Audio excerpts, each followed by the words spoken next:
হচ্ছে সে উড়িষ্যাতে কোথায় কোটের ভিতরে ঢুকে থাকে খুঁজে পাওয়া যায় না। হ্যাঁ আমি সেই উড়িষ্যায় গিয়েছিলাম, সে খুঁজে খুঁজে বের করছে আর এরা ফটো তোলার জন্য রেডি হয়ে আছে। পশু পাখি দেখ, জায়গাগুলো ভালো করেছে, জায়গাগুলো হেভি করেছে। ডিসেম্বরে চালু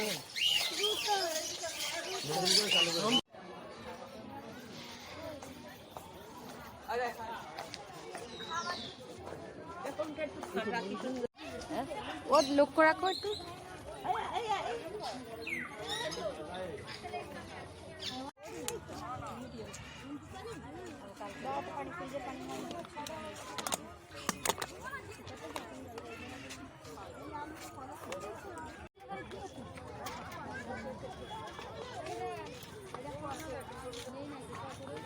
আরো আসছে।